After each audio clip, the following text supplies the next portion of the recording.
आप देख रहे हैं लाइव इंडिया हर पल। नमस्कार, लाइव इंडिया में आपका स्वागत है। मैं अनिल सम्राट। आज हमारे साथ जुड़ी हैं महामंडलेश्वर, किन्नर समाज से महामंडलेश्वर हैं और उनका नाम है अमरजीत सखी। आपको याद होगा जो प्रयागराज में महाकुंभ का जो आयोजन हुआ था, उसी समय इन्हें महामंडलेश्वर की उपाधि मिली है। और इसके बाद इनका जो जीवन परिचय है, ये इससे बातचीत करेंगे, इनसे कई बातचीत होंगी। लेकिन ये कहा जाए कि ये टाटा स्टील जमशेदपुर में भी काम कर रही हैं, समाज सेवा का भी काम करती हैं और जो सनातन धर्म है उनका भी प्रचार प्रसार के लिए ये हमेशा आगे रहती हैं। तो महामंडलेश्वर का काम ही जिस तरह से होता है, वो सनातन धर्म के जो प्रचार प्रसार किस तरह से किया जाए, इनसे तमाम बातचीत हम करेंगे। वो उनका वो ध्येय है और ये जानेंगे कि इनका जीवन जो है किस तरह से सनातन धर्म की ओर और महामंडलेश्वर कैसे बने, ये जानना ज़रूरी है। तो हम सबसे पहले स्वागत करते हैं, आपका स्वागत है अमरजीत जी। तो अमरजीत सखी हमारे साथ हैं। इनसे पहले ये जानना चाहेंगे कि महामंडलेश्वर की जो उपाधि होती है, आपको प्रयागराज में दिया गया, तो दर्शक ये जानना चाहते हैं कि महामंडलेश्वर की उपाधि क्या होती है, उनके कार्य क्या होते हैं और सनातन धर्म को का प्रचार प्रसार किस तरह से आप लोग आगे बढ़ाते हैं। उसके बाद फिर बातचीत आगे बढ़ेगी। सबसे पहले मैं आपके चैनल का धन्यवाद करती हूँ जो इतना अच्छा मौका मुझे दिया है। देखिए, महामंडलेश्वर बनना कोई इतना आसान कार्य नहीं होता है। ये ईश्वर की ही योजना होती है। ईश्वर ने ही पहले से चुने होते हैं कि इस व्यक्ति को महामंडलेश्वर बनना है। क्योंकि आप देखेंगे मंडलेश्वर मतलब मंडली कि मंडली को नियुक्त करना, मतलब मंडली को देखभाल करना। तो जैसे हमारे जो आचार्य हैं, आचार्य महामंडलेश्वर लक्ष्मीनारायण त्रिपाठी जी हैं, उसके बाद महामंडलेश्वर होते हैं, फिर मंडलेश्वर होते हैं, फिर श्री महंत होते हैं, महंत होते हैं। तो ये सब उपाधि हर एक की अलग अलग निर्धारित रहती है और सभी का काम यही होता है सनातन धर्म का प्रचार करना। क्योंकि आप देखेंगे कि जिस तरह से आज का जो दौर है, जिस दौर में हम जय श्री राम के नारे तो लगाते हैं, लेकिन धर्म का ज्ञान मुझे लगता है कि शायद ही कुछ लोगों को ही होगा। क्योंकि आप देखेंगे कि धर्म के बारे लोग जल्दी बात नहीं करते हैं। तो आज ईश्वर ने मुझे चुना है, इस जगह पे बिठाया, क्योंकि एक सपना था कि जीवन में कुछ करना है। क्योंकि हमारा जीवन बहुत अनमोल होता है, चाहे वो किसी का भी हो, चाहे स्त्री हो, चाहे पुरुष हो, चाहे किन्नर हो।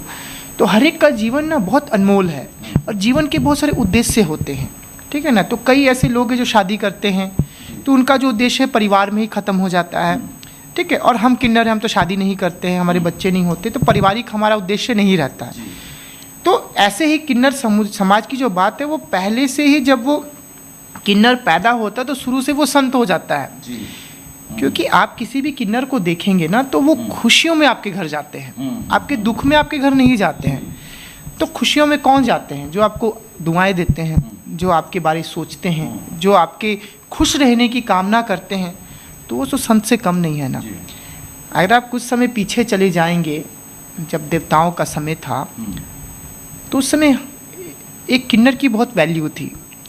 मतलब किन्नर को भगवान समझा जाता था। आज भी लोग मानते हैं, लेकिन बहुत सारे ऐसे लोग आज भी डुप्लीकेट आ गए हैं जिन्होंने हमारे समाज को गंदा कर दिया है, गलत गतिविधियाँ करते हैं, जिस वजह से हमारे समाज की जो इमेज है वो गिर चुकी है। लेकिन आज भी हम पूजनीय हैं। आप ग्रंथों में देखेंगे देव दानव गंधर्व किन्नर आते हैं, तो ग्रंथों में भी हमारा जिक्र है। आप जब श्री राम प्रभु जब वनवास को जा रहे थे, तब सरजू नदी के किनारे तक महिलाएं भी गए, पुरुष भी गए, किन्नर भी गए। तो प्रभु श्री राम ने सबों को वहाँ से जाने को कहा, महिलाओं को कहा, पुरुषों को कहा तुम यहाँ से चले जाओ। परंतु किन्नर को उन्होंने नहीं कहा, क्योंकि उन्होंने उनको संबोधित नहीं किया। तो प्रभु श्री राम जब वनवास से जब वापस आए, सरजू नदी के किनारे देखा कि किन्नर भी 14 साल तक वहीं पर वो बैठे रहे, प्रभु की प्रतीक्षा करते रहे। तो प्रभु ने उनसे पूछा कि आप यहाँ क्या कर रहे हो? हमने तो सबको जाने के लिए कहा था। तो किन्नर जो वहाँ बैठे थे उन्होंने यही कहा कि प्रभु आपने महिलाओं को कह दिया, पुरुषों को कह दिया, हमें नहीं कहा। तो सोचिए कि 14 साल तक वो वहीं पे प्रभु का इंतजार करते रहे। तो प्रभु श्री राम ने उस समय किन्नरों को आशीष दी, ब्लेसिंग दिया कि तुम जिस घर में भी जाओगे वो आशीष का कारण बनेगा और कलयुग में तुम्हारा राज होगा। ये प्रभु श्री राम ने हमें आशीर्वाद दिया और आज उस आशीर्वाद का जो हम लोगों के घर जाते हैं, बधाइयाँ मांगते हैं, चाहे बच्चे होने पे जाना है, चाहे शादी होने पे, चाहे कोई भी शुभ काम पे हमारा समुदाय जाता है, तो उसी वजह से आज जाता है क्योंकि देवताओं ने वो आशीर्वाद हमें दिया है कि हम लोगों के घर जाए, लोगों को दुआएं दें। जी अमरजीत जी, अगर आप कहाँ काम कर रही हैं अभी और किस तरह से, अगर समाज सेवा की बात करें तो अपने समाज की सेवा के लिए जो उत्थान नामक जो संस्था बनाए हैं, तो उसमें किस तरह से आप काम कर रहे हैं? देखिए, उत्थान बनाने का उद्देश्य हमारा ये था कि आप देखेंगे 2014 में नालसा जजमेंट आई थी, उन्होंने तृतीय लिंग अधिकार हमें दिया कि आज से हम ट्रांसजेंडर मतलब अपना जेंडर अधिकार हमें दे दिया था। सिर्फ अधिकार देने से नहीं होता है ना, हमारी और भी तो चीज़ें हैं जिनकी हमें ज़रूरत है, क्योंकि रोटी कपड़ा मकान तो हर एक की ज़रूरत है। लेकिन आज आप झारखंड में देखेंगे, चाहे आवास की योजना हो, चाहे शिक्षा की योजना हो, चाहे रोजगार की ही बात करें हम, तो कहीं भी ट्रांसजेंडर आपको नहीं दिखेंगे, एकदम शून्य है। अभी हेमंत सोरेन सर ने कुछ दिन पहले 2% रिजर्वेशन देने की बात कही थी, तो वो उन्होंने तो कह दिया, लेकिन वो ज़मीनी स्तर पर कहीं लागू नहीं हो पाया है। तो आपके चैनल के माध्यम से मैं सरकार को भी ये संदेश दूंगी कि जो आपने 2% रिजर्वेशन देने की बात कही है उस पर काम शुरू कीजिए, ताकि हमारे लोग भी सभी विभाग में दिखे। देखिए, समानता कब दिखेगी? जब हमारे लोग काम करते दिखेंगे ना। अब क्या होता है कि हमारे लोग या तो सड़कों पे भीख मांगते, ट्रेनों में भीख मांगते, या घरों में नाचते या बधाई करते, जो हमारा पारंपरिक धंधा काम है वो करते हैं। अब क्या है कि बधाई जो है वो पारंपरिक तौर से वो चलता रहा, वो कभी ख़त्म नहीं हो सकता और वो ख़त्म होना भी नहीं चाहिए, क्योंकि देवताओं के समय से चलता रहा। लेकिन जो ट्रेन मांग रहे हैं, सिग्नल मांग रहे हैं, जो बच्चे मजबूर हैं क्योंकि ऑप्शन नहीं है उनके पास ना कि वो क्या करें। अब वैसे बच्चे पढ़ना चाहते हैं, वैसे बच्चे रहना चाहते हैं। आप देखिए कि पूरे झारखंड में एक भी आश्रय गृह ट्रांसजेंडर समुदाय के लिए नहीं है। तो हमारे बच्चे घर से जब निकाले जाएंगे तो वो कहाँ रहेंगे? क्योंकि रहने की कोई व्यवस्था नहीं है। आपने महिलाओं के लिए शेल्टर होम बनाए हैं, पुरुषों के लिए शेल्टर होम है, लेकिन ट्रांसजेंडर के लिए शेल्टर होम नहीं है। चाहे स्वास्थ्य की आप बात कर लीजिए, अस्पतालों में कोई सुविधाएं नहीं है। तो हमारे लोग जब बीमार होते हैं ना तो वो अस्पताल नहीं जा पाते हैं। कुछ दिन पहले कोविड आया था, आपने देखा होगा, है ना। तो कोविड में क्या हुआ कि सब बोलते ताली मारने से कोविड नहीं होता है। क्यों नहीं होता है? कोविड तो होता है, लेकिन सरकार के पास तो हमारे लिए कोई सुविधाएं नहीं थी, क्योंकि वैक्सीन नहीं लग रहा था उस समय। क्योंकि वैक्सीन लगने के लिए आपको आईडी लगेगा, आधार कार्ड लगेगा, और हमारे लोगों को जब घर से निकाल देते आ जाता था तो कुछ लेके वो घर से नहीं आते थे। वैक्सीन कैसे लगेगा लोगों को? सोचिए, कोविड के टाइम पे मैं Ranchi Nagar Nigam, Ranchi DC office, Chaibasa DC office, Saraikela DC office, Jamshedpur DC office में जाती रही, लगातार उनको अवेयर करती रही कि हमारे लोग हैं, इनको वैक्सीन चाहिए। तब जाके वहाँ के डिस्ट्रिक्ट मजिस्ट्रेट जागे और उन्होंने एक ऐसा सिस्टम बनाया कि एक आधार पे 40 लोगों को वैक्सीनेशन हो पाएगा। तो सोचिए, वैक्सीन लेने के लिए जब हमें लड़ना पड़ा तो फिर हम कहाँ हैं, आप बताइए ना। तो इसलिए कई बार हम बहुत निराश हो जाते हैं। भले आज मैं जिस जगह पे ही बैठूँ, आज भले मैंने संत की उपाधि ले ली है, आज मैं महामंडलेश्वर बन गई हूँ, लेकिन अपने समाज के लिए तो आज भी मुझे लड़ना पड़ता है, आज मुझे सड़कों पे उतरना पड़ता है। कई बार ऐसे लोग होते हैं जो बोलते रहे तुम तो महामंडलेश्वर हो, सड़कों पे उतर गई हो, अपने समुदाय के साथ नाच रही हो, उनके साथ प्रोटेस्ट कर रही हो। तो भाई, पहले मैं एक किन्नर हूँ, तो मुझे मेरे अधिकार चाहिए, क्योंकि मैं अगर महामंडलेश्वर बन गई हूँ, मुझे अगर उपाधि मिल गई है, तो अपने समाज को तो मैं नहीं छोड़ सकती ना, क्योंकि मेरे समाज को अधिकार मिलना बहुत ज़रूरी है। और आज तक वो अधिकार मेरे समाज को झारखंड में नहीं मिल पाया। हर चीज़ के लिए हमने PIL डाली, राशन के लिए, कोविड में हमें राशन चाहिए था, उसके लिए हमें रांची हाई कोर्ट में PIL डालनी पड़ी। ट्रांसजेंडर वेलफेयर बोर्ड 2014 में नालसा जजमेंट ने कहा था कि सभी राज्य सरकारों को बनाना है, उसके लिए भी हमने PIL डाली। PIL कब डाली? 2020 में। सुनवाई हुई 2022 में, और 2022 लेके 2025 हो गया, अभी तक वेलफेयर बोर्ड नहीं बन रहा है। बन भी गया तो मीटिंग नहीं हो रही है। तो सरकार को बताइए, मैं अगर मेरा एजुकेशन स्तर देखेंगे, मैंने स्कूलिंग सिर्फ 6 क्लास तक की, 6ठी तक मैंने पढ़ाई की, वो भी बहुत मुश्किल से, क्योंकि मेरे चाचा का स्कूल था। तो वहाँ मैं जब छोटी थी तो मुझे मतलब कभी रियलाइज़ नहीं हुआ कि मैं ट्रांसजेंडर हूँ। लेकिन जैसे मैं हाई स्कूल गई तब मुझे पता चला कि मैं एक ट्रांसजेंडर हूँ। वो भी पता मुझे किसने बताया, जब मैं स्कूल में कदम रखी, वहाँ के जो सीनियर बच्चे थे उन्होंने विभिन्न तरह के नाम जो बुलाए जाते हैं उन नामों से मुझे बुलाना शुरू कर दिया। तो मुझे लगा कि मैं अलग हूँ, नहीं तो ऐसे मुझे कभी अलग नहीं लगता था। तो मैंने पढ़ाई को अपनी वहाँ छोड़ दिया और फिर कुछ समय के बाद प्राइवेट से मैंने 10th दिया।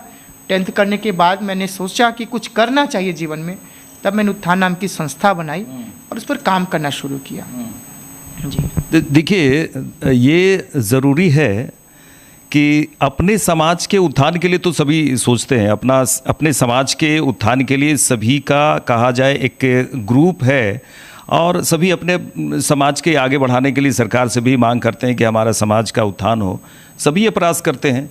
लेकिन एक बात तो है कि किन्नर समाज के बारे में कहा जाए कि ज़्यादातर लोग सोचते नहीं हैं कि आखिर उनका डेवलपमेंट किस तरह से हो, वो बेहतर अगर शिक्षा ग्रहण कर रहे हो, करना चाहते हो, आगे की पढ़ाई करना चाहते हो तो कैसे हो। इस सरकार को भी सोचने की ज़रूरत है, केंद्र सरकार को भी और राज्य सरकार को भी इसमें पहल करने की ज़रूरत है। ये तो निश्चित तौर पे जब कोरोना के समय में थोड़ी सी जिक्र हम ज़रूर करेंगे अमरजीत जी से कि किस तरह से उस समय जो समस्या आई थी, ट्रेन बंद, बस बंद, कहा जाए कि किस तरह आप लोग समय निकाले, वो काफ़ी मुश्किलात वाला समय था उस समय।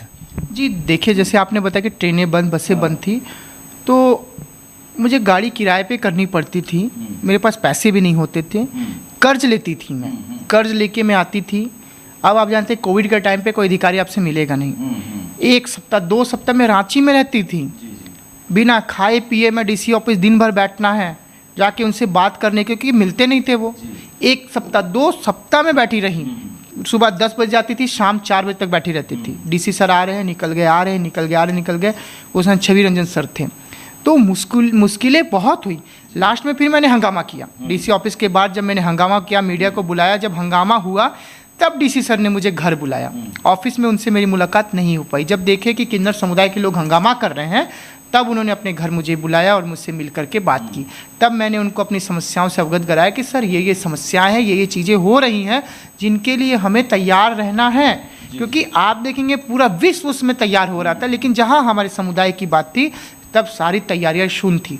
जिस तरह आपने बोला कि ट्रेनें बंद थी, बसें बंद थी, तो हमारे कमाने का सूत्र ट्रेन और बस ही है। सड़कों पे जो लोग मांगते हैं वो बंद था, ट्रेनों में मांगते थे वो बंद था। खाने का सामान कहाँ से आएगा?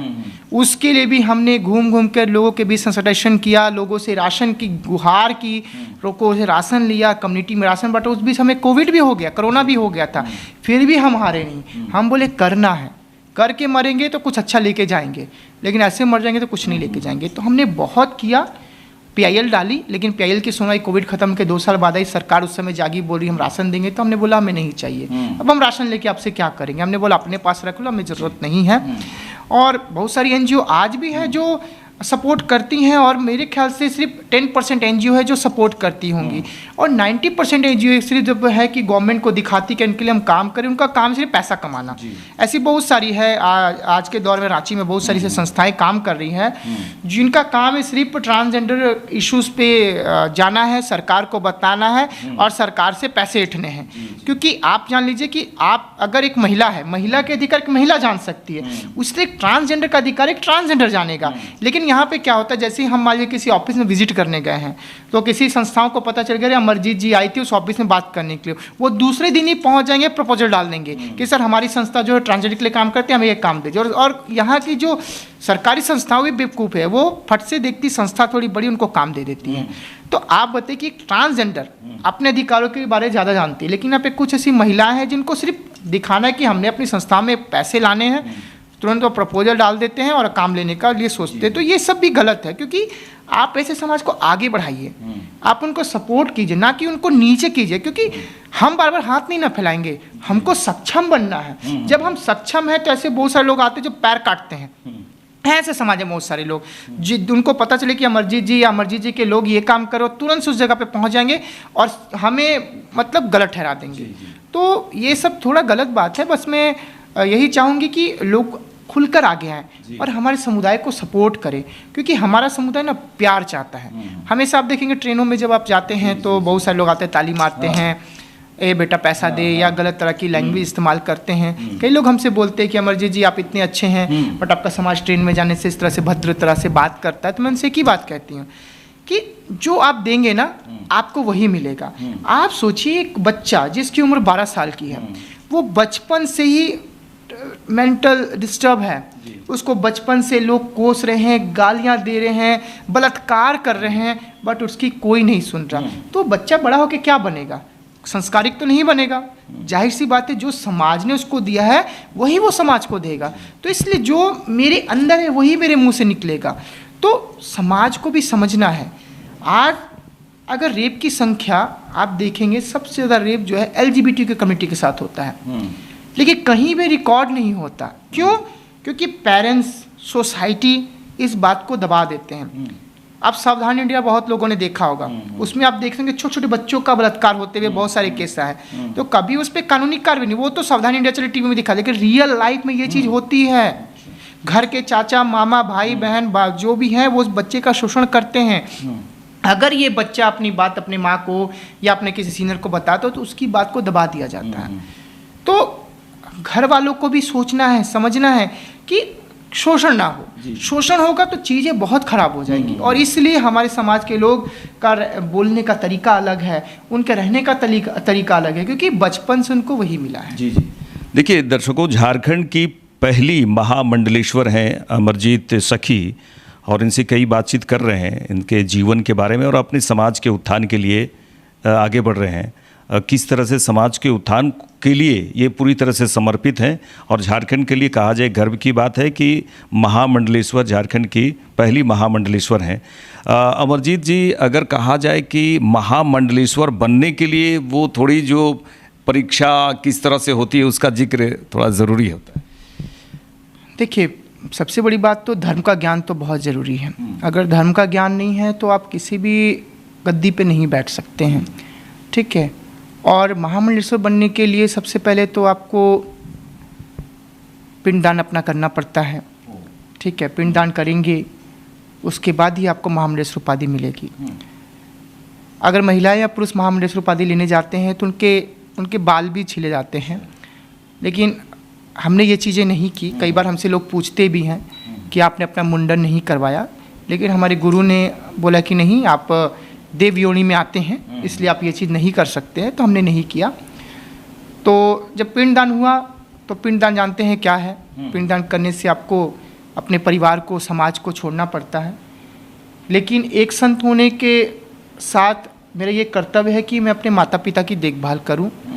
तो मेरे पिताजी नहीं है परंतु मेरी माता है, तो इसलिए मैं अपनी माता के साथ रहती हूँ, अपनी माता जी का देखभाल करती हूँ, क्योंकि उनकी वजह से मुझे घर में रहना पड़ता है। तो जब तक है तब तक मैं घर में हूँ।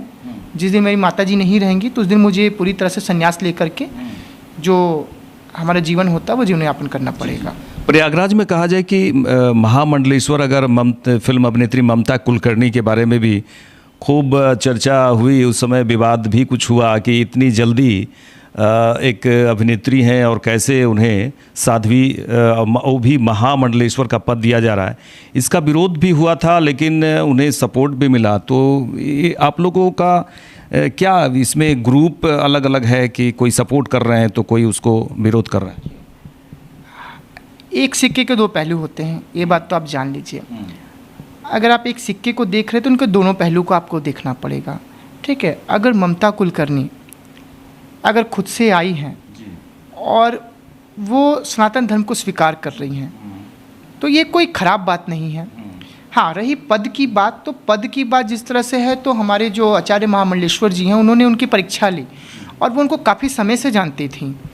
और आप एक चीज़ देखिएगा, हमारे जो सनातन धर्म है ना उसमें बहुत ज़्यादा विभाजन है। आप दूसरे धर्मों में चलिए विभाजन नहीं मिलेगा। विरोध कौन करते हैं? अपने लोग करते हैं। तो विरोध नहीं होना चाहिए। आज कोई व्यक्ति आप देखेंगे, कई बार ऐसा होता है, लव जिहाद की बात आती है तो उसमें बहुत सारे लोग खड़े हो जाते हैं। क्यों? क्योंकि ये गलत है। उसी तरह अगर ममता कुलकर्णी इस्लामिक धर्म ले लेती तो इस पर विवाद होता नहीं होता, इस पर कोई प्रश्न नहीं उठाता। लेकिन जब वो सनातन धर्म में आ गई तो लोग प्रश्न उठाने लग गए कि अरे ये इस ओहदे में आ गई, ऐसा कर लिया, ये हो गया। अरे ये तो सोचो कि ना धर्म को स्वीकार किया, और जब से वो उन्होंने महामंडलेश्वरी को उपाधि ली, उनको देखिए वो हमेशा गेरुए कपड़े पहन रही हैं। उन्होंने कपड़े, ये नहीं उनका कोई आपको ऐसा फोटो नहीं देखोगे जहाँ उनके कपड़े अलग हैं, वो हमेशा गेरुए वस्त्र पहन रही है। भले हमने महामंडलेश्वरी उपाधि ली, हम कभी हरी साड़ी पहन लेते, पीली पहन लेते, अलग अलग कलर, लेकिन उनको मैं देखे कि उनके शरीर पर ऐसा गेरुआ कपड़ा होता है। तो ये सबसे बड़ी बात है ना कि वो धर्म को लेके चल रही हैं। देखिए हर व्यक्ति में कमियां होती हैं, अब कमियों को देखेंगे ना तो फिर चीज़ें बहुत मुश्किल हो जाएंगी, क्योंकि कोई व्यक्ति परिपूर्ण नहीं होता है। तो ये समझने की ज़रूरत है, अगर कोई व्यक्ति खुद से आकर के धर्म को स्वीकार कर रहा है तो वहाँ लोगों को सहयोग करना चाहिए, ना कि उंगलीबाजी करनी चाहिए। जैसे कि आप काम भी करती हैं तो महामंडलेश्वर हैं, तो कभी वैसा बुलाया जाता है आपको उस स्थान पे जहाँ सभी लोग हैं, सनातन धर्म के बहुत बड़ा कार्यक्रम हो रहा है, उस जगहों पर भी आप जाते हैं? देखिए मैं तो अगर बोलूँ तो मैं फंसी हुई हूँ लाइफ में, क्योंकि खुद का अपना घर नहीं है मेरे पास में। आज कंपनी टाटा स्टील में मैं काम कर रही हूँ, टाटा स्टील मुझे अपना घर दिया है, फ्लैट क्वार्टर दिया है, तो मैं वहाँ रह रही हूँ। काम करना मैं कर नहीं पाती हूँ, क्योंकि मेरे लिए मेरा सनातन धर्म पहले है और मेरा सामाजिक कार्य पहले है। लेकिन कंपनी में मैं काम करी तो कंपनी के भी रूल रेगुलेशन होते हैं, क्योंकि उसका भी एक सिस्टम बना हुआ है ना कि आपको इतने दिन सर्विस काम करना है, इतने दिन चीज़ें करनी है। तो वो जो मेरे लिए बहुत मुश्किल है, सिर्फ कंपनी में मैं इसलिए काम कर रही हूँ क्योंकि मेरे पास खुद का एक मकान नहीं है।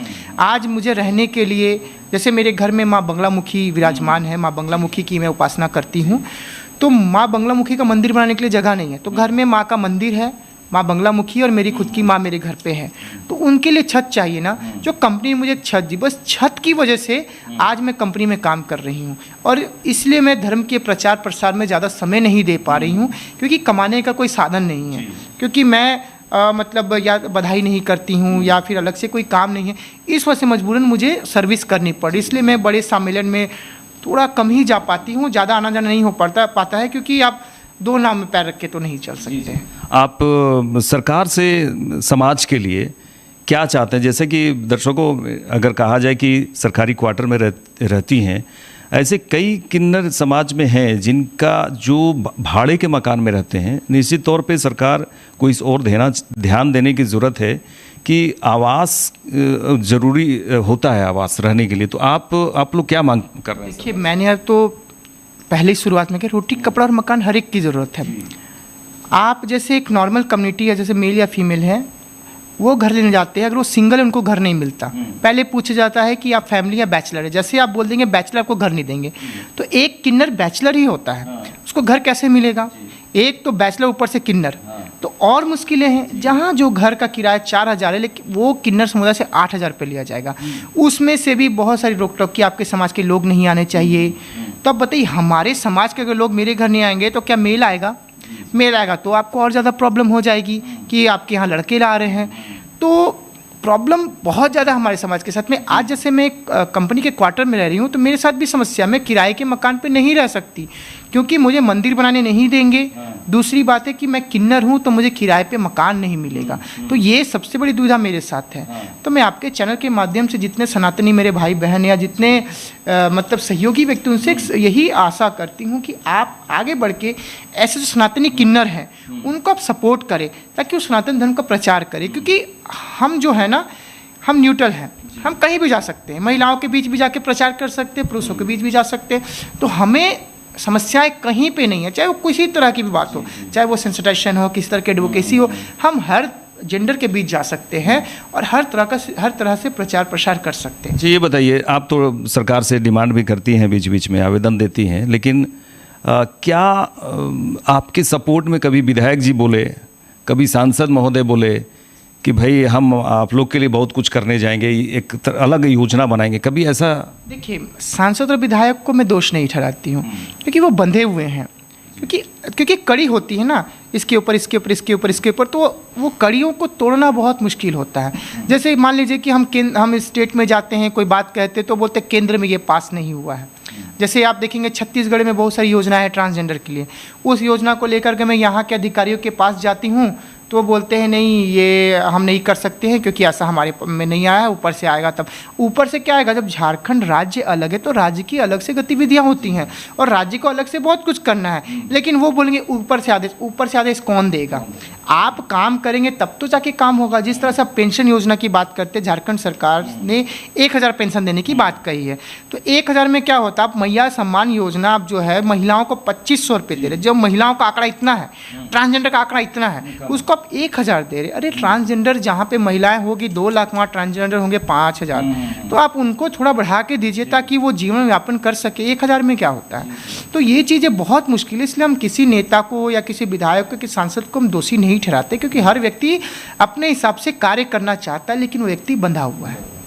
अच्छा, अभी जो आप उत्थान नामक जो संस्था बनाए हैं वो अपने समाज के लिए जो विकास के लिए कर रहे हैं, तो कहाँ कहाँ वो संस्थान आपकी चल रही हैं? देखिए, हमारी संस्था है रांची, वेस्ट सिंहभूम, ईस्ट सिंहभूम में कार्य करती है, सरायकेला में कार्य करती है, रामगढ़ हो गया, धनबाद, हजारीबाग में हम काम करते हैं। लेकिन काम जहाँ हम करने जाते हैं उसमें बहुत सारे ऐसी ऑर्गेनाइजेशन है, संस्था है जो हमें काम करने नहीं देती हैं।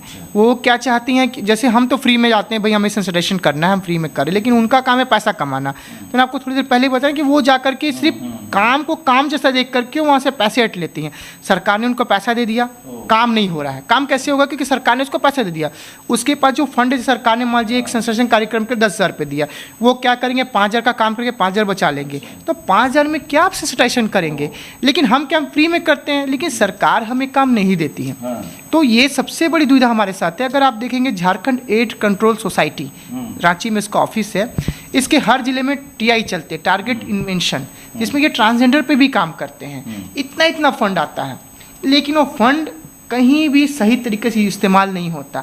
आप देखेंगे HIV का रेशियो दिन ब दिन बढ़ रहा है। जहां सरकार ने कहा था कि 2026 में हम HIV को पूरा मुक्त करा देंगे, HIV मुक्त होगा भारत, लेकिन वो तो झारखंड में और बढ़ गया। अभी आप धनबाद का केस उठाइए, वहाँ पे HIV पॉजिटिव दिन ब दिन बढ़ रहे हैं। आप चाईबासा का उठाइए, दिन ब दिन बढ़ रहे हैं। तो जब आप इतने TI प्रोग्राम चला रहे, इतना फंड आ रहा, तो फिर ये बढ़ क्यों रहा है? तो आप समझ लीजिए क्यों बढ़ रहा है, क्योंकि काम नहीं होता वहाँ पे, वहाँ सब सिर्फ हेर फेर होता है। तो हेर फेर करना बंद कीजिए, काम कीजिए, क्योंकि सरकार योजनाएं बहुत लाती हैं, लेकिन वो लागू कहीं नहीं होता है। आप लोगों का कोई ऐसा संगठन है झारखंड में जो मजबूती से आवाज़ उठाए, मजबूती से काम करे, वैसा कुछ कोई संगठन बनाने की ज़रूरत है?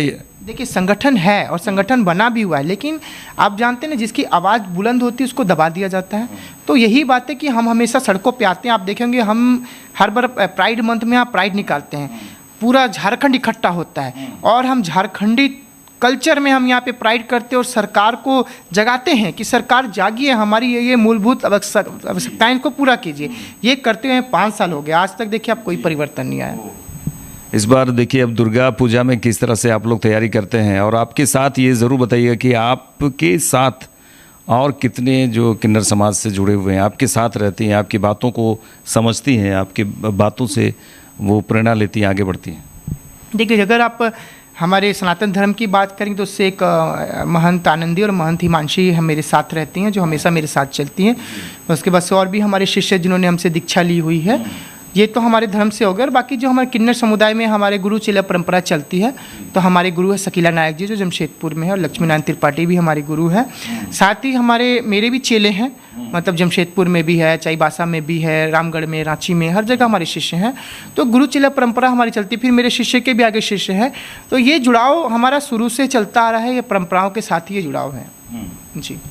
तो आप इसी तरह से जो आप पहनावा है आपका, वो आप जो पहने हैं वो हमेशा इसी तरह रहते हैं, या फिर कहीं जो वर्क कल्चर में जब जाते हैं, जमशेदपुर में जो आप टाटा स्टील में काम करती है, वहाँ का ड्रेसअप अलग होता है? जी, जैसे जमशेदपुर, जैसे मैं जब उपाधि ली थी तो वहाँ मैं ये संकल्प लेके आए थे कि आज से मुझे मतलब गिरवे कपड़े ही पहनने हैं और रुद्राक्ष हमेशा धारण करना है। लेकिन आप जानते हैं कंपनी की पॉलिसीज़ अलग होती है। कंपनी में आपको पैंट शर्ट पहनना होगा और माला वगैरह नहीं पहनने हैं, चूड़ियाँ वगैरह नहीं पहननी है। तो वहाँ मैं अपने आप को पूरा चेंज करके जाती हूँ, जो उनका जो उनके लॉ में दिया गया है। तो मुश्किलें बहुत होती हैं, क्योंकि एक जगह से आप फिर से एक जगह में आएंगे और आप एक गद्दी में बैठे हैं जहाँ महामंडलेश्वर का जो पद है उससे हट के आप एक लेबर कैटेगरी में जाके आप काम कर रहे हैं। वहाँ पे कोई तुम करके बात कर दे रहा है, कोई किस तरह से रिएक्ट कर रहा है, तो बहुत ख़राब लगता है।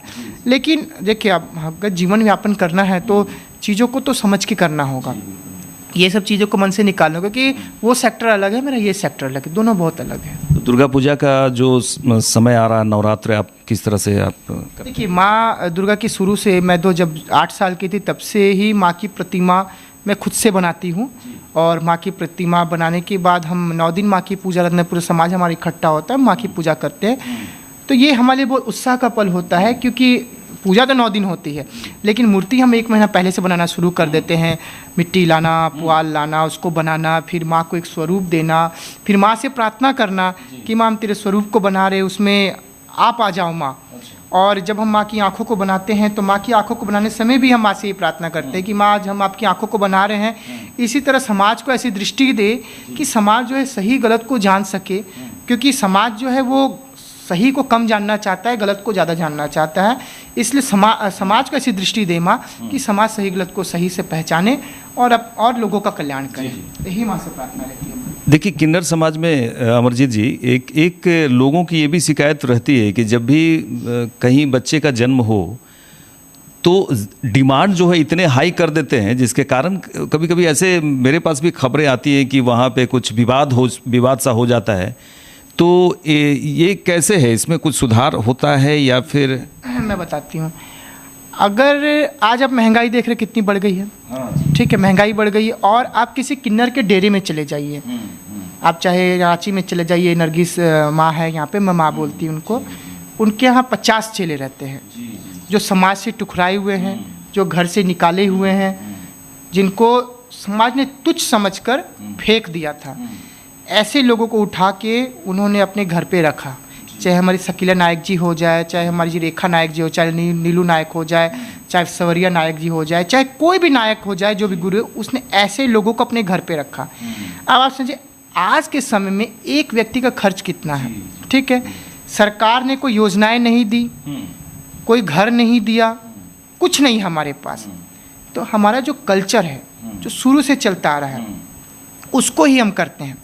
किसी के घर गए, आप जैसे आपने बताया डिमांड करते हैं। आप मुझे एक बात बताइए, लोग शादी कितनी बार करते हैं?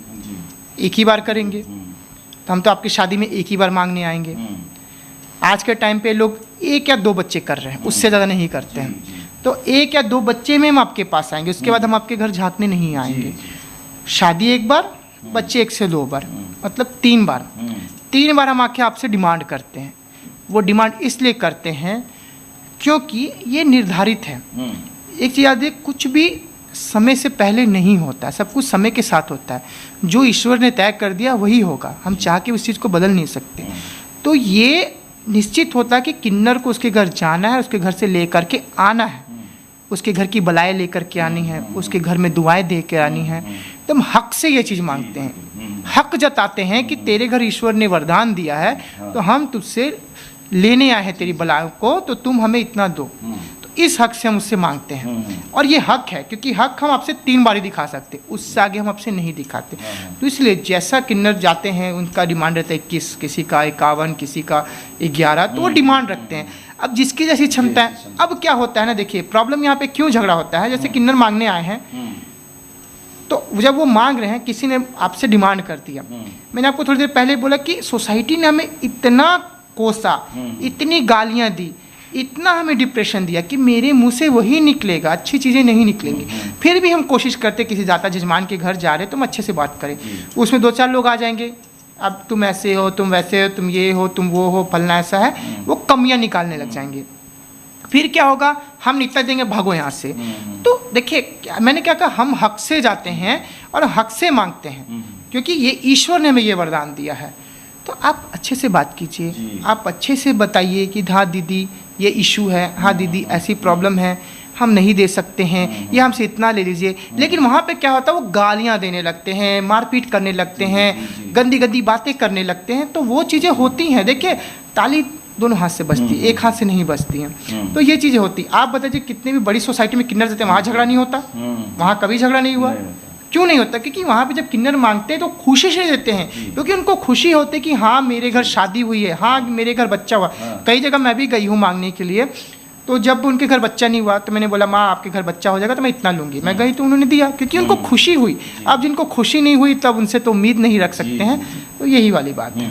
चलिए, बहुत बड़ी बात। देखिए, लाइव इंडिया के चैनल में कहा जाए कि अमरजीत सखी जी आई और कई बातें हम लोगों से की, और किन्नर समाज के प्रति जो एक रवैया है, जो सोच है, वो इनकी कोशिश है कि वो समाज में बदले।